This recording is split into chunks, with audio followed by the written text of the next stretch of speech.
Good afternoon, everyone. Too many sessions today? Good? Just three. We've been announcing last time. Is good knowledge? So I heard the last one was pretty good. So I'm here to bore you with another session, but I hope to make it interesting. So I don't know, are you guys aware about my organization WGSN? If you're not, you are? So only one is. So those who are not, just to give you a little brief, we are the world's largest trend forecasting company. We have been doing trend forecast since 1998. Beauty, personal care is one of the product segments which we efficiently forecast with some global marquee names using our services from both ingredient side as well as brands, cosmetics, personal care brands. So though we are a trend forecaster as we call it, we have started calling us as an authority on not trend but change forecasting. Why change? Because we're helping brands get ahead of the right trends. So it's time is of essence. Knowing a trend after it has passed is a lost business opportunity, right? So just to give an example, if let's say packaging could be a common one, if let's say all of a sudden every product needs to be sold in a lavender packaging because there is a change in the consumer's mind and perception, and you realize it that mera product nahi bik raha hai because it's not lavender, it is black, and then you go ask your packaging guys to please change the color, and by the time the production happens and you redone your packaging, is back to being black as the most selling thing. So that opportunity is where you miss it. So what we do is effectively just forecast trends much ahead of time. So what I'm going to show you today is a brief on the future of ingredients, because that seems to be like a common thing with all exhibitors out here and people over here. Plus, just going to also deep dive on a beauty personas, because that's the end consumer. In spite of what part of this value chain you are in the structure, the consumer persona is going to define how people will purchase products and how the raw material supply chain has to also, align to it. So from ingredients perspective, while it's there for 2025, we have predicted it last year on our portal. So some of our clients have already have access to this. We're just going to keep it very crisp and brief. And happily, you can interject if you have any questions or anything in between or at the end, totally feel free. Now, just to give you a brief in terms of the overview about this ingredient forecast. So there has been a climate crisis, whether we acknowledge it or no. It's seen a lot of supply chain shortages for various reasons. I'm not going to go into reasons, that's not the part today. They have been extremely fluctuating inflation rates. So there is obviously a rise when I say fluctuation. So what it has done, and it has impacted ingredient supply and sourcing. And in 2025, we are not expecting to get better. So just to give an example, so ingredient supplier Ashland out of US, if you've heard about them, so they have raised their prices by 15% since September 2022 onwards. Now this is because of the rise in freight and labor charges for them. Now obviously there is a stark warning that our industry is increasingly at risk of raw material shortage because of the changes in weather. We're highly dependent. And there is obviously an entire idea that how do you future-proof your supply chain? Product is very good, but if you don't have a supply chain, you can't do anything. So that's the base, that's the backbone of any good product is the ingredient. So the future of ingredient is very important for you to understand if there's certain newness which you can identify at the right time, and you can start developing your R&Ds, and your research can go a little more stronger than just probably reacting to if it has happened already. So these are some key 5 ingredients we've identified for 2025. I'm going to speak a bit more on these. So biotech silk proteins, so this is going to gain prominence because of a consumer need of barrier boosting. So this is inspired by natural silk, lab grown. It helps improve hydration, elasticity, texture, and smoothness. And I'm not promoting this ingredient because just the way it is. the four keywords that it improves hydration, elasticity, enhances skin texture, and smoothness is actually a consumer requirement. And that is a requirement because of the way the consumer profiling is happening at these stages. Influencers are depicting what consumers want. So a Gen Z does not only want things for themselves, they indirectly, this product requirement is actually because of the Gen Z's awareness on social media, the way they are looking, it has impacted the Gen Xers also to look like that. You do get inspired by the younger generations. We are not that young. We might not be Gen Zs. Some of you might be. But the millennials and the Gen Xers would still like to be at the same trend. So if there is a vision of a younger Gen Z gaining prominence, by default, psychology says you will be looking at products which give you the same kind of feel. It may not be complete, but yes, something is better than nothing. So these ingredients are actually a thought from the consumers and they trickle down over there. Second one is CBG. So CBG is a cannabinoid which is found in a white paper UK brand cellular goods to have again superior skincare properties. That is part of the PHA family from a technical point of view. It's again it offers gentle, less irritation than AHAs and BHAs because of a larger molecule size. So for the ingredients people out here. But again, the whole idea is this is actually emerging as something, the third one, the lactobinic acid, something for hair loss. Now, hair loss, it's a regular, natural thing. But sometimes it's not even successful to use ingredients on hair loss. It still will happen. That's how the human body is. But from a consumer mindset, that's a product they'll still buy. So that's an ingredient which one should consider. So it's all about, from what I'm talking about is more how do you prepare yourself for the demands which the consumer will come forward with. That's the reason the second part of our presentation will be the beauty personas, as we call it. Now, when you look at the third and the fourth, the most interesting one is soil, the fifth ingredient. So microbiome friendly soil features. So again, this is a multiple species of bacteria which helps increase your skin biodiversity. So they are companies like Youth Scientific's Reconnecting Nature. It's a Finland-based humus soil which is actually scientifically proven to improve the skin barriers, reduce irritation, and increase your collagen levels. Sounds fancy enough, but again, once you link it back to the personas of what the consumer is, you'll realize that it's very, very important for you to look at these 5 ingredients for the future. Now, if I go into little more details about this, so the post-natural ingredients, so our natural resources are actually under strain. Nothing rocket science over there. So synthetic ingredients will gain momentum. And if you see, people have started consuming synthetically processed ingredients for their immunities. Post the pandemic, there is a stark rise in immunity booster supplements. So most of these are synthetically driven. So for example, if you have, people have started having biotin, people have started consuming supplements for vitamin C, for everything. Limsi's become like a common thing. It's not only because you had COVID, it's become a common medicine for you to have vitamin C. Now, why is this happening?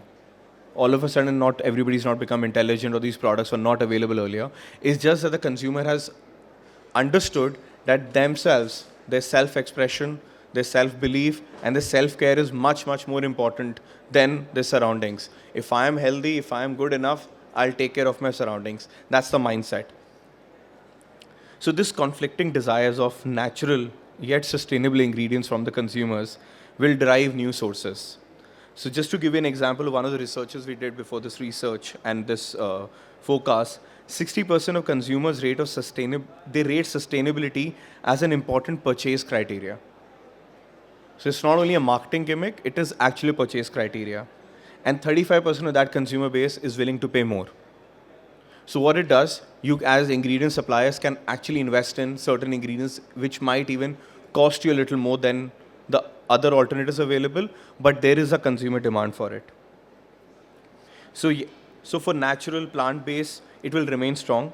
So just give a number again, So 40% of this research out of US, which is one of the biggest consumers for this ingredient, all of them are only looking at natural ingredients now to make a purchasing decision. And this percentage of 40% is predicted to reach around 70% levels by 2025. So not too far, but yes, if not impacted now, it might be too short for you to even try it out. Now, low-tech source ingredients. Now, the concept behind this is that indigenous ingredients used in centuries old. We have it in India as well. So they will now emerge on a global stage. So this is again driven by the previous trend which I was speaking about of a demand for natural yet sustainable formulations. So sourcing at this respect will be at the forefront for this particular trend.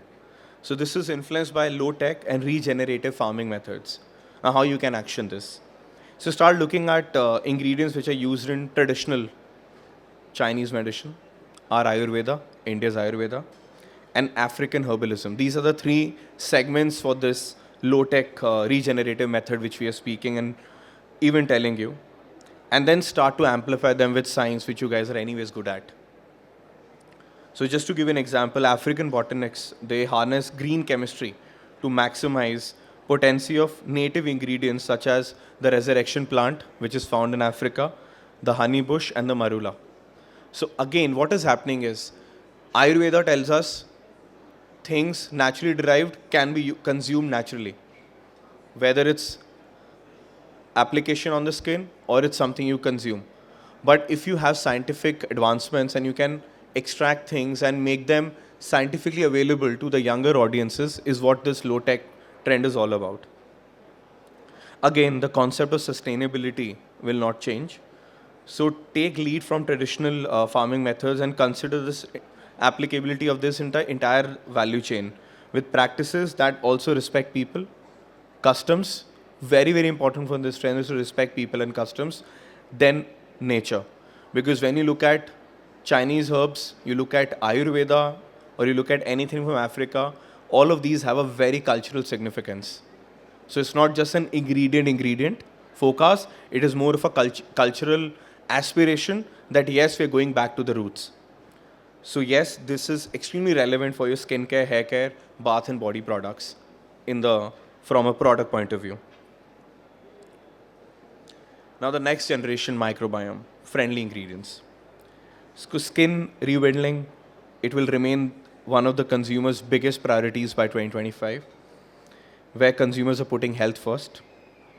So as more research within this microbiome DNA spaces come out, new strains of probiotics will emerge with specific concerns. Now, how do you action this from an ingredient perspective? So start a targeted approach, which will be key. Start linking these microbiomes friendly ingredients with particular strains. So just to give you an example, a brand in US called Active Micro Technologies. So they have this Probiosin 5, which is the fifth version, which contains lysate, which can inhibit the growth of bacteria that plays a key role in dandruff and scalp irritation. That's the way they have practically implemented this particular trend. Now, when you look at investing in this, start looking at this through an idea and a lens of a green tech. I can give you multiple examples. Hackles in UK, Spiraglow. So these are lab-grown probiotic ferments that again is for skincare. And this particular story is extremely relevant for the four key markets which you will have from the personal care space, which is skin, hair, and bath and body overall. So that's the biggest one. So it's not about immunity from within, it is about how you're looking exterior. So this trend is actually one of the most important ones in the future of ingredients reports for us for 2025. Plants. Now there are extreme weather conditions. We just recently had a picture of Gulmarg having no snow. Really, an extreme weather situation. Like I'm based out of Delhi, so I was on 8 degrees in the morning yesterday. All of a sudden, my flight took off. It got delayed. I was told not to wear a yellow and beat up people if the flight gets delayed. So I was just hoping I don't do that. So my flight got delayed by 2.5 hours. So I was wearing a jacket and everything. By the time I boarded the plane, we took off 2.5 hours late. I landed in Mumbai. The jacket had to come off instantly because I was sweating. Then I said, okay, I need to have a medicine because I feel my body is not able to cook. But there are extreme weather situations. This is just a slight example. But what is going to do from an ingredient perspective? It is impacting agriculture. It is ensuring that you look at your plants. Your permeable plants are very, very important. They will take center stage because they have an ability, naturally, God gifted, to regenerate and withstand these changing ecosystems. We don't. These plants do. So moss, peat will emerge as youth boosting heroes as top ingredient in 2025. So there is an Irish brand, please Google it out, called Bog Skincare. They have uses organic peat. It's a 3,000-year-old ingredient with immense antioxidant properties, which are 300 times higher than the industry standard for developing that product. And this is again naturally derived. So this is not me who's saying it, WGSN, this is clinical trials run by the Glasgow University on that particular organic peat. So it is rich in fulvic and humic acids. There's another Canadian brand which has already started research on this called brand called Bella Auras. They have this Hydra Revive treatment which contains moss extract to soothe, hydrate and protect elasticity, which I said in the beginning is one of the key profiles of a consumer purchase in 2025. So avoid sourcing from ecologically valuable areas. It is from a sustainable point of view, and they will disrupt the ecosystem, which is contradicting to the forecast we are doing. So there are multiple, so again, not something which you would like to see happening, but because of the way the climate is, it has to be sourced through labs. So lab-grown variants of these are being developed. So that's something which you, if you are an ingredient supplier for these, start researching on these because these are going to be demand in 2025 from brands as well. So there are multiple examples over here. Again, skin, hair, personal care, it applies to all. Botox. So this is one of the key ingredients which we have put in as a forecast. Now the concept is that tweakment culture is booming, and plumping, lifting ingredients, it will mimic the effects of non-invasive procedures. We all want to look young, but still there is a fear of using surgeries to achieve that. So there are again plant-based actives which are there, which you can start investing in skin health. So there are multiples of these phytobotox which have been derived from a pepper in France that helps combat wrinkles, typically to what Botox does. So instead of having, the reason we're calling it a Botox in a bottle formula is something which is easily available. And that's going to be one of the most sought after products.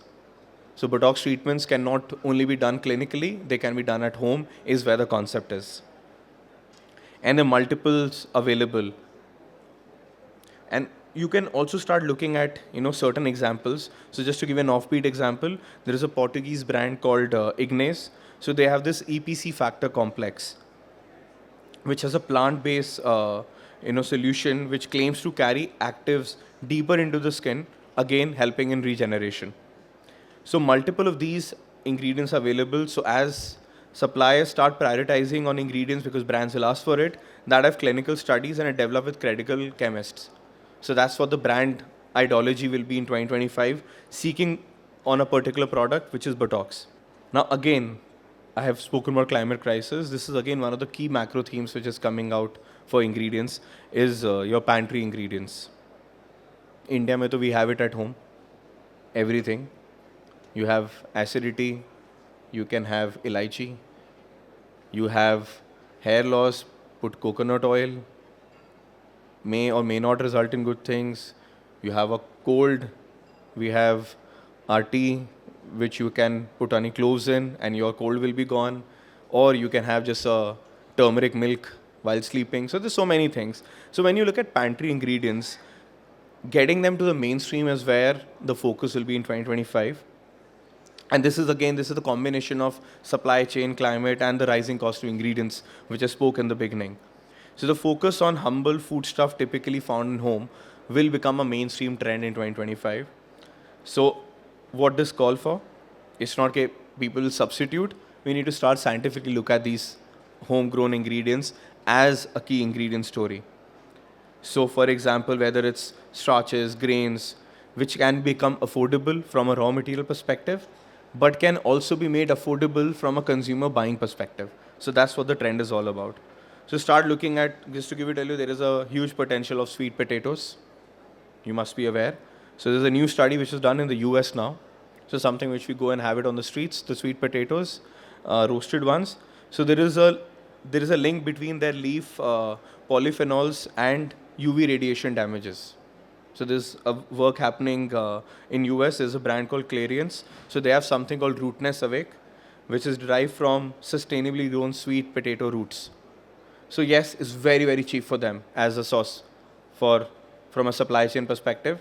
Very easily they're able to develop this product and they're selling out to brands also.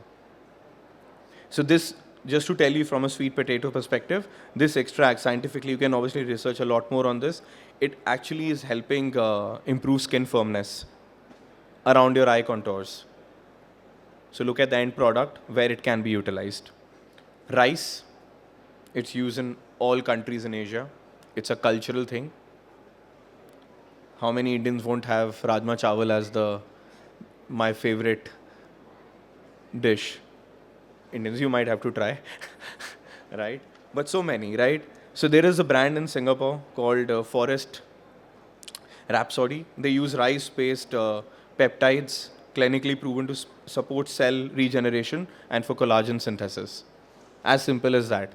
Homegrown, simple ingredient, but yes, scientifically laced up, and then you can utilize them as a very, very cost-friendly ingredient solution while providing the overall solution to brands.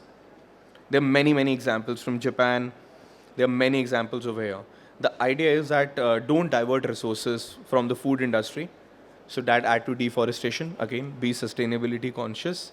Use this waste or extracts, as I gave an example of sweet potato. Use byproducts is what I meant. So there are many, many companies, they use ugly potatoes rejected by supermarkets. In South Korea, there's a brand called So Naturals. So for their vegan potato-based masks, so what they call it, if you go to the website, they say these are ugly potatoes, which have been, they don't have, they have supermarts where they sell vegetables, right? So supermarts reject not good-looking potatoes, right? So they source them. So what is happening is, sustainably, you are not wasting a potato just because it does not look the way they wanted it to be. They are being used as a raw material in a particular product which can be used for skin firmness. So there are plant mixing techs you can use for aeroponic cultivation. Roots can be harvested, but the plant will remain intact. So there are many technologies available for you to start sourcing, and there are many suppliers who are doing it. So look at these pantry ingredients as key ingredients when you look at your formulations. Again, this application not only for skincare, but this can be applied to color cosmetic companies as well as a solution. Space. How many of you have gone to space or planning to take a ticket to space? So just to tell you, like this, like a lot of people have asked us that why do we have space as one of the key stories for 25? It's not only in ingredients. We have a space-based makeup trend for 2025. We have a space-driven, like a universe-driven fashion trend as well. When people ask us, why? Because space travel is be reserved for a privileged few. 2025 is a year when a lot of people are planning to go to space. I hope there is somebody amongst us aware. I am not the one. But yes, space as a concept, as a theme, will gain prominence when it comes to product purchase. And that's the reason space as, let's say, an inspiration for trends. For us at WGSN, we have identified as the inspiration for trends. So when you look at space-proof formulations, so these are ingredients offering protection and skin aging benefits that will be prominent along with NASA-inspired innovations. So how do you access this? So start looking at research in space to tackle earthbound concerns. So Clariant, which I was giving an example, they have a range of active ingredients which are inspired by NASA studies on the impact of skin cells in extreme environments. So that's where the inspiration is coming from. Space is an extreme environment. we all will not be going there, which does not mean that this product, if it's done, will not be purchased by people who are only be purchased by people who are traveling into space. But it is more about extreme environments. So there are a lot of these research. So there is another NASA study which that has identified that the gene expression will affect cell age. So there's something called epsema, which helps to prevent photoaging, chronoaging, and inflammaging. This is a NASA study by stimulating the NC886 expression. So this is being used by a UK-based brand called 111 Skins, which has developed something called NACY2 complex within this study. And they've also used a study done by the Soviet space program. And these are products which are for the mainstream market. So space formulations will be one of the key stories to look at when it comes to ingredient sourcing as well as product development. But yes, how do you action this? So from an action and easy way, extreme UV exposure in space will inspire sustainable sun care. Let me put it in a very simple words. It's about UV. That's what sun care does, right? So what the word over here is, because of space being a trend inspiration for this, is extreme UV exposure, which happens in space. So there is a company called Delay of Sciences in US, which has developed something which we call as a bacillus lysate. So it is a UV-resistant biological isolate found on the exterior of the International Space Station. So you source it from the exterior. So there are researches which are happening. It might sound fancy or too testing and emerging for the time being, but what we're saying at WGSN from a forecast perspective, these are things you really need to look at, because they might become mainstream from a consumer very, very soon. And because these things will take a lot of research time and R&D times, and these ingredients will start getting costlier as the demand increases, you need to start focusing some bit of your research on certain of these elements. Not all, but certain. Flowers, the last ingredient forecast, floral arrangements. So again, we're calling it floral arrangements, simple language. Plant-based ingredients will remain in high demand by 2025. One of the most, let's say, protected trend, or one of the most in-demand trend, which can give you your top lines and will help your bottom lines as well, is going to be this one. So flowers usually found in bouquets emerge as a potent source of active ingredients. Let me put it in very simple terms. So you can discover the effects of collagen boosting tulips and carnations. 500 rupees bouquet. Happy birthday. Carnations are included. So carnations, as a simple flower, not for bouquets, have one of the most highest tulips and carnations effects on collagen boosting, right? So there is a Bloom Effects proprietary. There's something called Dutch tulip complex, which contains auxin, which is a plant hormone that stimulates collagen production and rich in antioxidants. And this is done only using carnations as a flower. So there is another serum kind from Korea. So they have something called there's a company called Black Blossom Hand Serum, which contains black tulips, which is again for skin barriers. There's a brand in Japan called Ishimaru.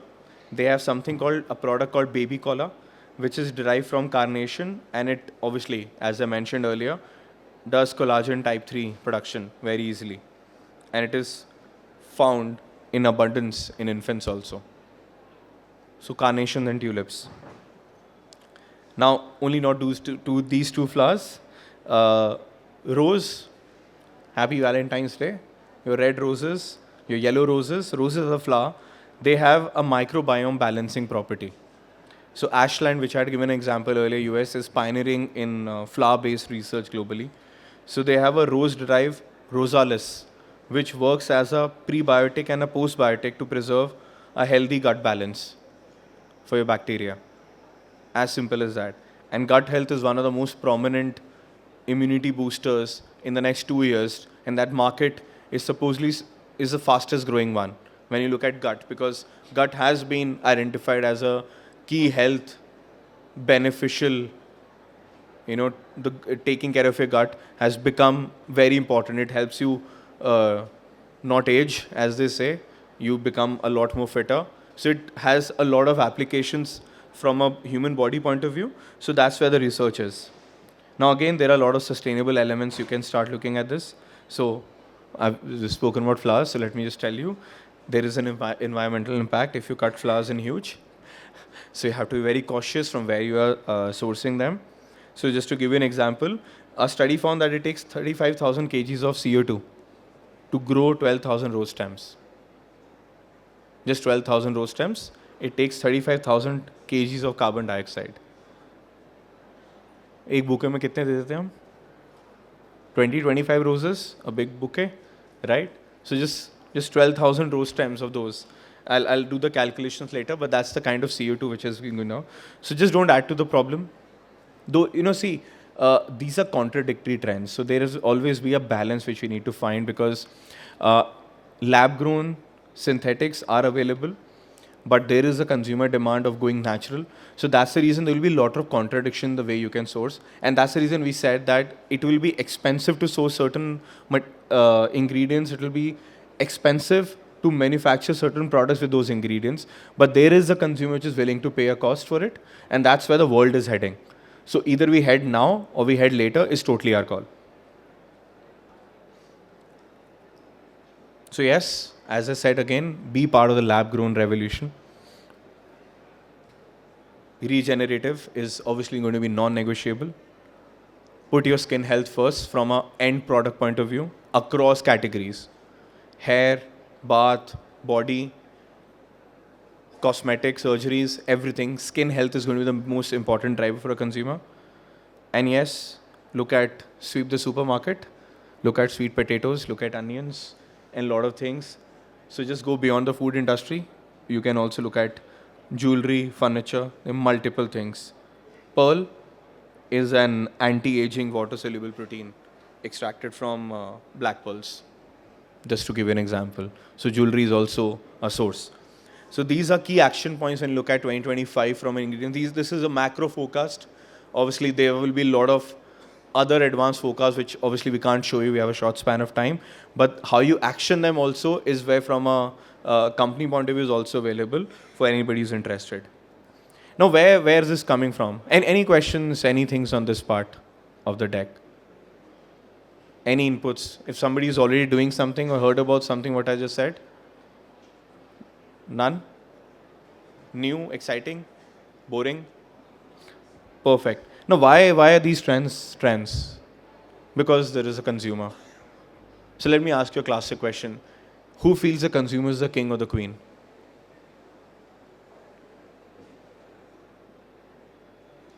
Rest of you don't. So they're not. I don't feel a consumer is a king or a queen, though we have personas. And I'm being contradictory, you will realize. But the idea is, why can't a consumer be a king or a queen? I will be a king if I walk into a store and I'll get what I want. That's not possible, because the store might not have that product. So how am I king? King does na. I need this, you get this. So it can't be. You can't possibly. It's a good saying that from a brand, from a end product, that the consumers are the kings and the queens, but it's not possible. What is possible is to understand what they might want. You can't give them what they want, but what they might want is where your product should be based out of. That should be the key focus. So the personas we try to cover is try to give you a broad view of what kind of consumer personas are there in the beauty segment. Beauty, when you say beauty, at our end in WGSN, we also include personal care in this, because for us the overall buzzword is beauty personas. So the idea is, this is a polycrisis era, just to tell you. So the concept behind this is that once you understand the overall perception of a consumer, what they might like, then you can at least give them a bouquet of products which they can pick and choose from effectively. They might still ask for if they've given 5 products, they might still ask for the 6th one, and you'll have to say sorry. But at least you've given them enough research that those 5, you'll have a majority of consumers picking up at least one from those 5. That's where I think as brands we need to focus on. So that's the reason these are 6 newly evolving beauty personas, and these are the base through which all our forecasts happen.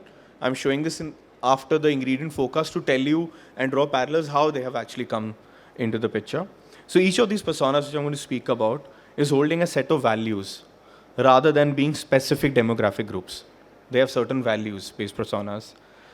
The reason they're value-based personas is because of something which I said in the beginning. A Gen Z will not have a different value in Asia or America. They will get driven what a millennial might do. They will also, and vice versa, and what a Gen Z might do. So these are value-driven personas. There will be some prominence in certain demographic groups of those personas, but the reason they are value-driven is because irrespective of age groups, values can still be very, very common. So they will have developed new priorities, skills. So this is the way our cohorts will happen. So that's the key 6 profiles which we have. So we at WSN follow something which we call as a step-back approach to forecasting, where we're tracking society, tech, environment, politics, industry, and creativity as the 6 pillars for trend forecasting. That's a proprietary tool. And at all these 6 pillars, you will see an emergence of personas in across product segments. So there'll be a persona for fashion, apparel, there'll be a persona for beauty, there'll be a persona for food and drink. So this, obviously, over here we're talking about beauty and personal care. So we have the skin tensionals. So just to give you basic, the feeling equipped to handle life's uncertainty is this persona's mantra. So they embed on the emotional fitness into beauty routines, which support their ever-changing needs and emotions. From a tech-driven persona, we have the techsperts. The techsperts is a beauty geek. She or he is a tech-savvy persona who works smarter, not harder, turning to tech as their personal assistant to save time and help style and purchasing decisions. The regens, which is an environmental-friendly persona. Just a second. Yeah. So these are people who are champions in biotechnology. They understand science. They are very forward-thinking persona. They believe in regenerative solutions to protect the planet for future generations.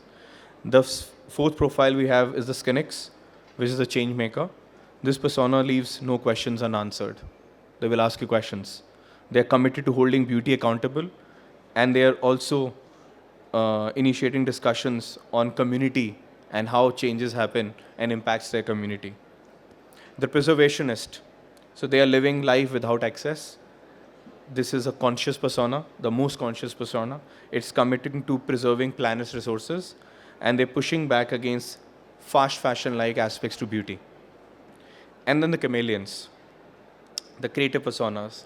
So these are technically the trailblazers which will put creativity above everything. So they explore new ways of expressing their identity. They have no restraint, and they are inspired by the worlds they inhabit, from IRLs to URLs. Now just a little more deeper onto these personas, the skin tensionals. So for them, they will do anything to protect and support their mental and physical well-being. They're the most selfish personas. Their buying concerns. So they use beauty rituals to support their changing needs and emotions. They're motivated by value, performance and service. They're looking for a Swiss Army knife solution for beauty. Their behaviors from a product purchase. They look at functionalities. They look at practicality. They take a holistic view of health, beauty, and well-being. They appreciate intelligent design. They're very, very intelligent. They're knowledge-driven. They will research before they make a purchase of the product, and they are willing to pay a premium. So for them, it's understated simplicity. They will look at comfort, meeting style. They are one of the early adopters, this persona, of any research-based smart hybrid supplements functional, specifically in the fragrance element. This is gender inclusive. Now, from a demographics point of view, this persona is identified in both men and women. Majority of demographics from age group for skin tensionals is millennial and Gen Z families. They are independent-minded zillennials and millennials. So this is not a Gen Z's like a Gen X profile, but this is majorly with a little more the younger lot from millennials to Gen Z majorly. They're very, very prevalent in the US and Europe at this stage. They're extremely emergent in Asia and Latin America. So in by 2025, 2026, they will be a major force in India as well. Certain brands which have really captured the skin tensionals, and you can search about their products also while you're doing this research, is called Self-Made, Public Goods, Keys Soul Care, Gillian Dempsey, Kali Ray, The Good Patch, Wiley Body, many more. So this is one of the profiles of consumers in the beauty segment.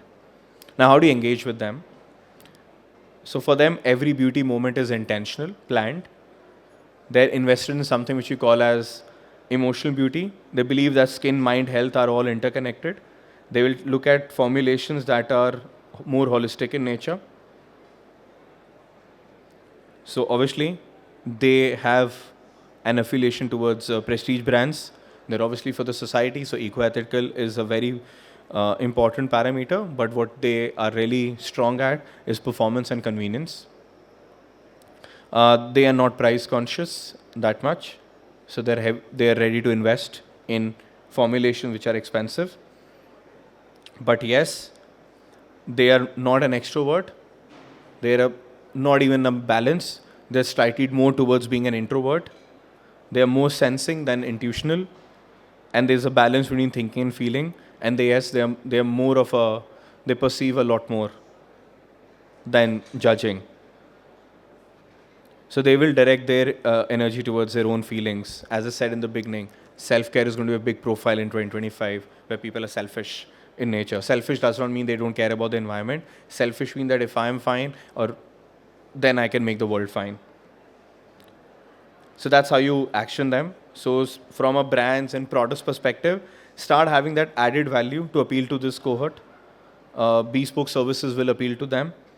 Product performance is going to be very important. That's what they're going to read on the product packaging as well. And yes, treat emotional fitness as an active ingredient with products that build on emotional resilience if you're targeting this cohort. The second persona, tech experts.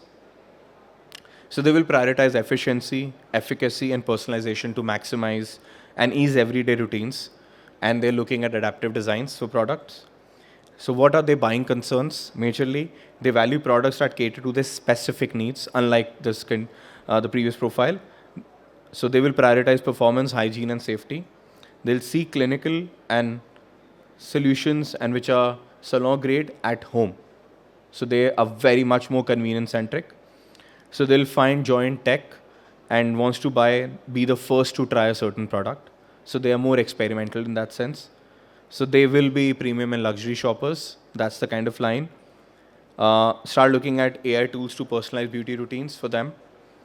Again, they're not that much price conscious. So they do a lot of impulse buying. And they will use the first users of metaverse in beauty as an industry, the tech experts. So minimal, sleek, refined, luxurious is the beauty style. Skincare first again. They are happy to use tech to achieve perfection. So they will be the early adopters of something which we are calling as a $5,000 face. They will be the first adopters to that. So again, they are majorly found, this persona, in the established millennials, which I'm assuming most of us are. When we say established, people who are at a certain level and they're earning certain money. And also established Gen Zs. And they will also resonate. This is one of the first profiles to resonate with the tech-savvy Gen Xers. So Gen Xers would be our parents, mostly for us. So those who are tech-savvy, they will resonate with this one. This demographic currently has a very strong presence in Asia, India included. They are emerging in North America and Europe. So if you see, so brands like L'Oreal, Parfait, Revia are pioneers in in handling the tech experts. So this is a profile you should look at it for this particular market. So the previous one, Skin Tensional, is emerging in our region, but tech experts is something which is dominant over here. It's emerging in US and Europe. Now from a engagement point of view, so they will believe in technology. So they will adopt high performing premium skincare, professional beauty tools. They are happy to emulate clinical grade perfections at home. They approach beauty as an investment with a strong focus on longevity. They are driven by K beauty, tweakment solutions, microcurrent devices that lift and sculpt will, such as needle-free, age R booster healers, and all these are products which appeal to them. So they are very much for prestige brands. They will not experiment with brands. Eco-ethical, very, very low. They don't care. Does not mean they don't care about the environment, but they don't care while making the purchase decision. They are even worse than the skin tensionals because they're extremely not focused on pricing. Performance convenience is important, but yes, the biggest element for them is social kudos. That's the highest thing, personalization. And by default, they are more extroverts in nature. They are more outgoing. They are more intuition based. They think more, feel less, and they're more about perceptions about themselves. So when you look at social kudos and personalization, you know what kind of beauty personas. And yeah, as I said, they're more prevalent in our region as we speak compared to US and Europe. The third one, the regens. Now, this is something which is restoring health of all ecosystems. They are the caregivers of the profile. You might be relating to certain of these profiles, so just feel free to tell me who you are at the end of this. So the regens are the ones who will put their faith in environment, biotech. They are looking at health of all, not only themselves, but people, ecosystems, and the planet. So they will value regenerative practices and lab-grown manufacturing. So they look for brands that go over and above the standard accreditations. And that's what they read about. They understand natural ingredients like no one. They are early adopters of biotech. They will research about supply chain. They will be focused on where you're sourcing your materials and ingredients from.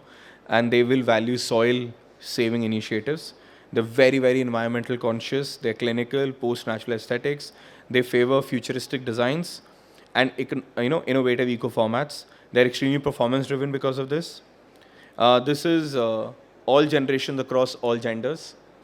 This profile will trickle in, but this is strongest amongst the Gen Xers, the Gen X. So they're very well established in Europe, North America, Australia, South Korea, Japan, and they're emerging in the rest of Asia and Latin America as we speak. But yes, this is a profile to watch out for in 25 from an India perspective as well, or 25, 26.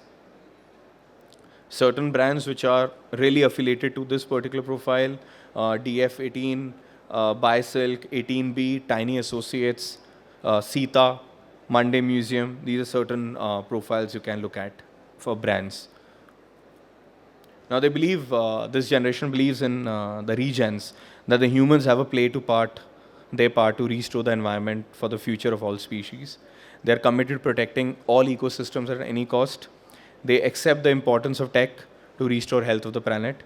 So regenerative practices is the forefront, as I said, because that's the reason we're calling them regens. So their beauty behavior, they're seeking brands that apply those principles throughout, across the value chain. They look at formulations as well as packaging. Sustainable for them is no longer will be about, that's the word for them. You need to go beyond.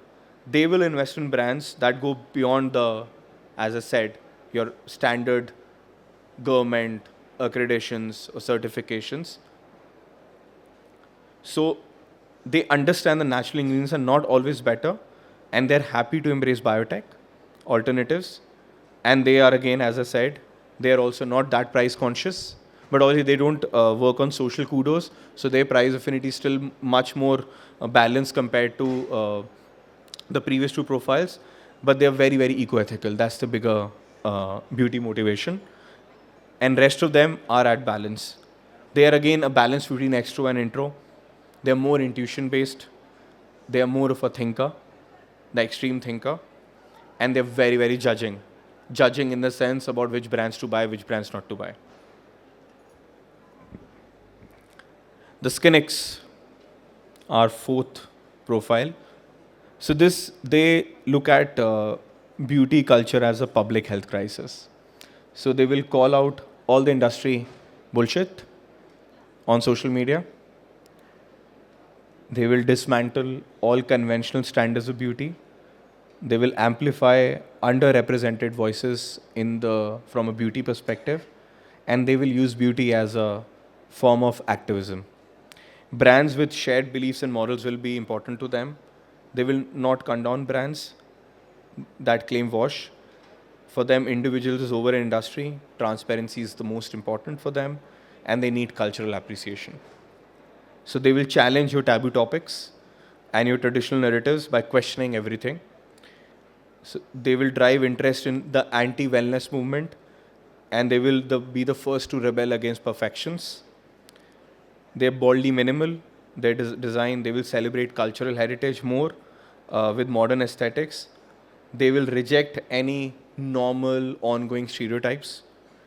So by default, they are more predominant in the Gen Zs and then millennials, and they will resonate with certain Gen Xers who are rebellious in nature. They're gender inclusive. So where they are strongly present, they're strongly present in all multicultural and activist hubs. North America, Europe, they started getting immense, uh, you know, immense traction in markets like Asia, India and China, Latin America, and certain parts of Southern Africa and Africa.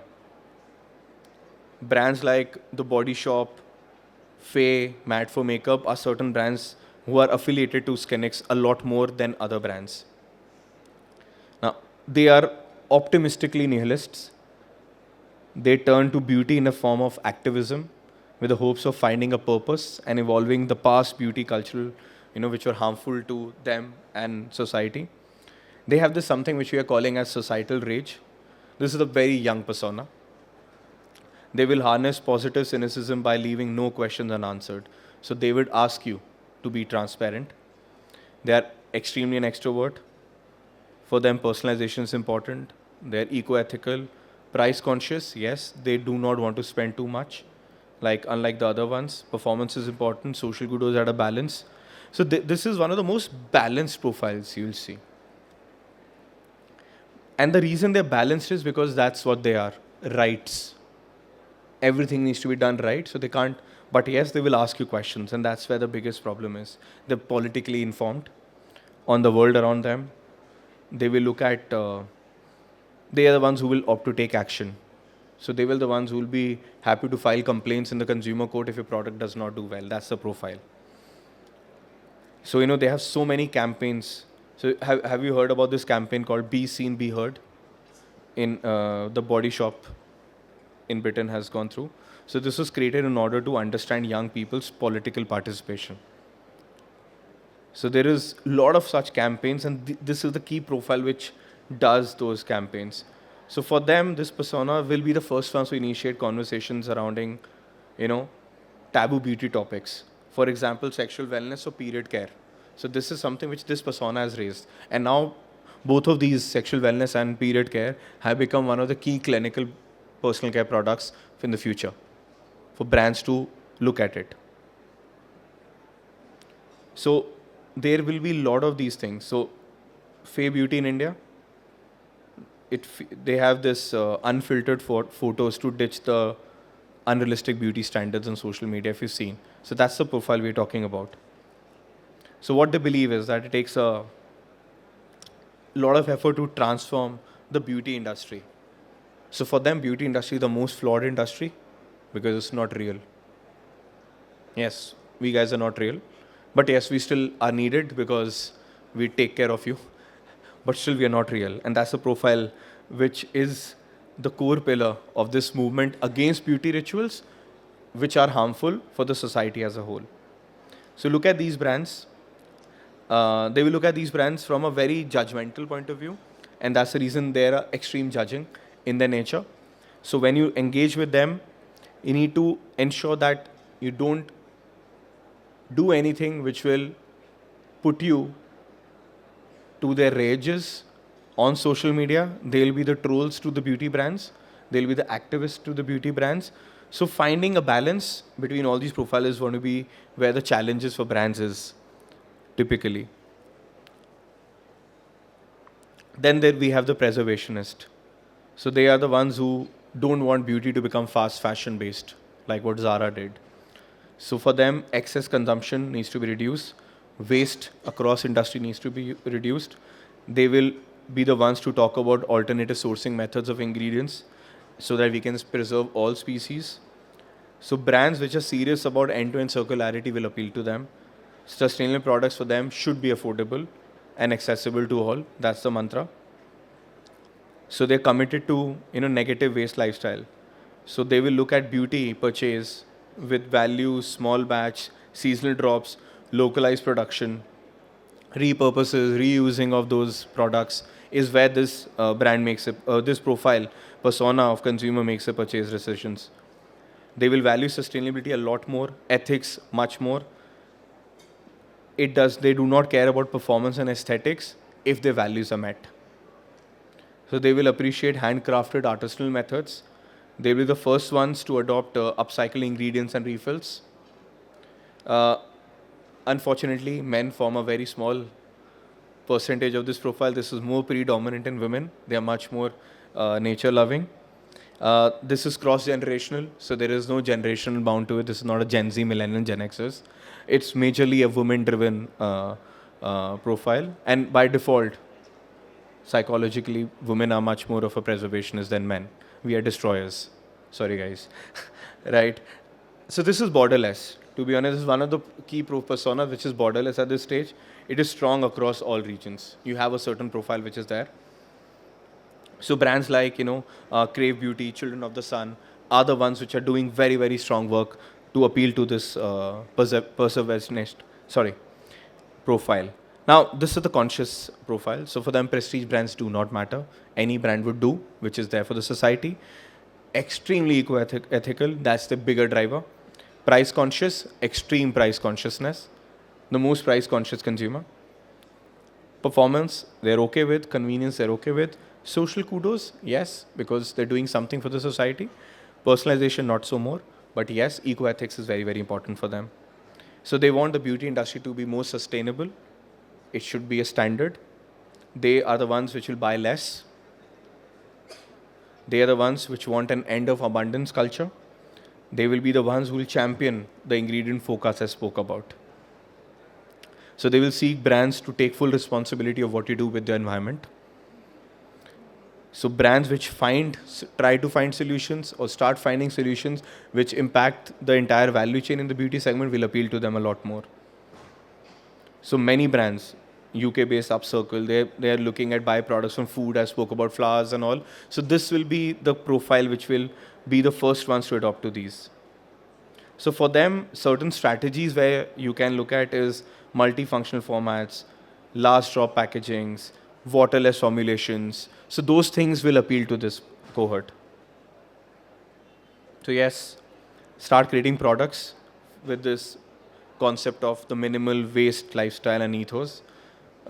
Look at alternative sourcing methods. You will get rewards from a brand perspective for loyalty. Many brands are doing this. This persona will look at eco-conscious beauty products. So for them, the flower forecast, which I spoke about, soil as an ingredient will be important. Start looking at things which cost you less. Waterless bars is an example. Soap bars, save water, those kind of things will appeal to this particular profile. The last one, the chameleons. So this is the most confused profile of all. They embody multiple identities. They are fueled by art. They use beauty as a creative outlet.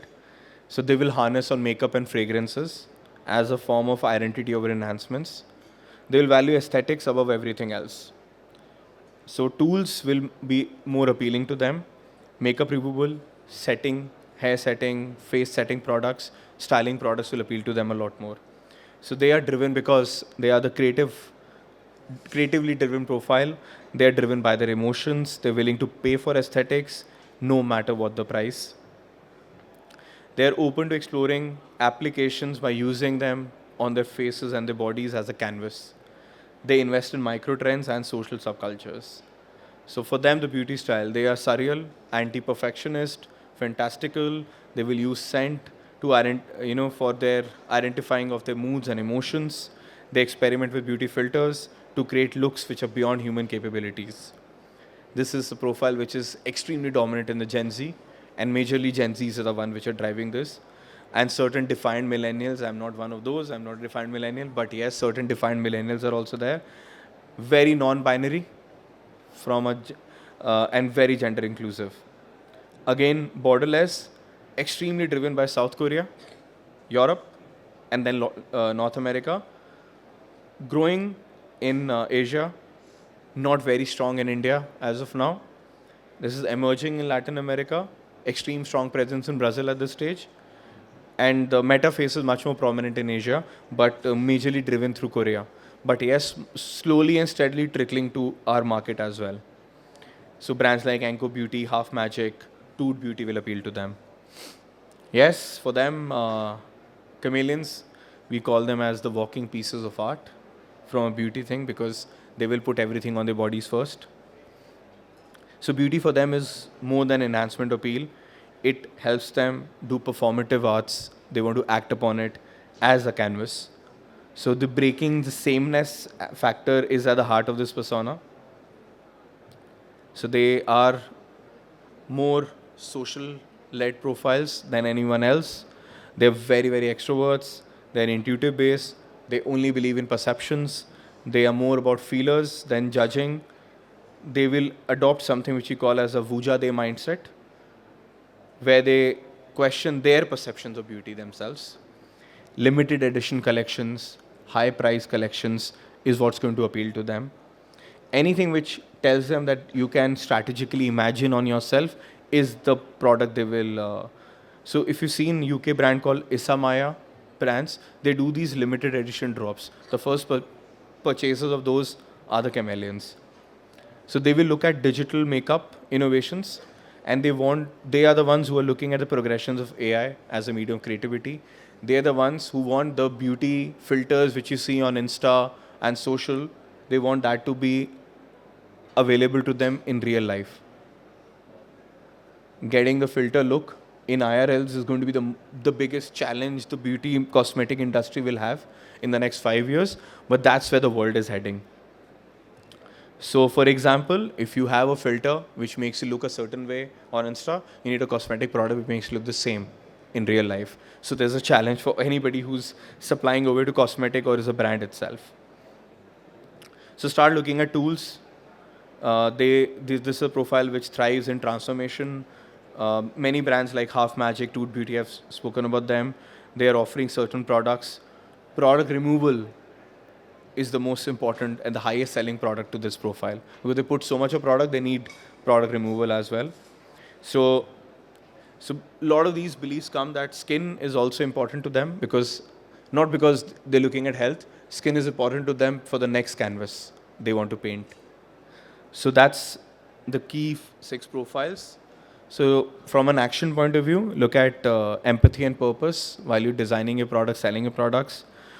Start looking at optimizing routines with tech and AI enablement. If you haven't done so, start experimenting. Start creating for future generations because those are the ones who are going to give you your top line. So look at Gen Z profiles a lot more than others. We will follow. Millennials will follow. And so are the Gen Xers.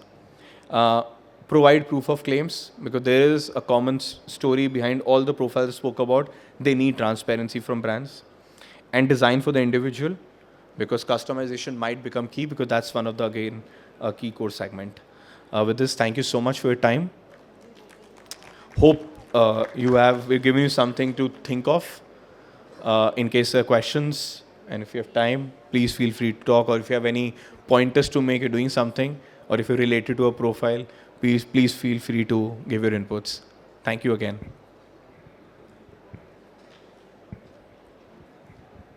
Sure, done. Thank you, guys.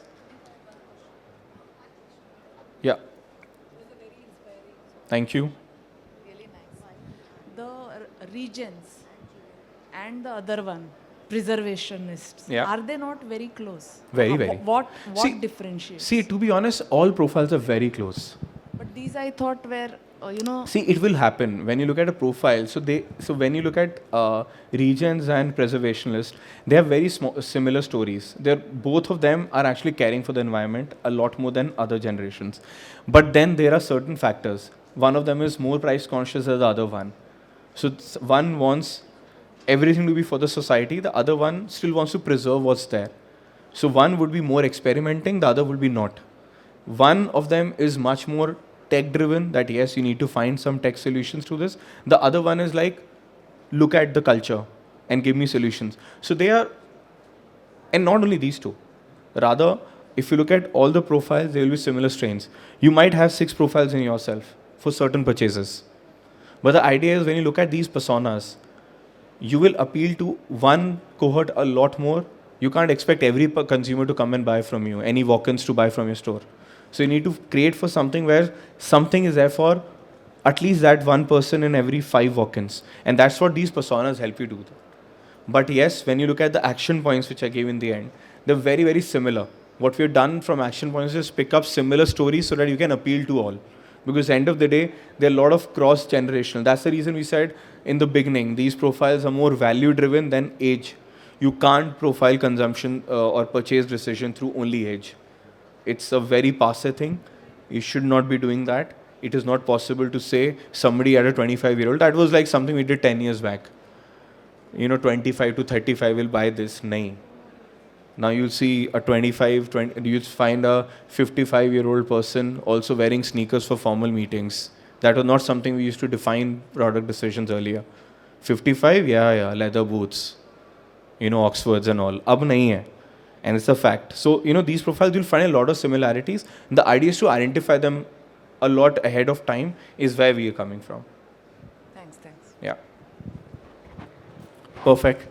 Thank you so much, guys. Thank you for sharing the presentation. That was really well-studied trends that will unfold in the coming year. Puneet, please accept a token of appreciation from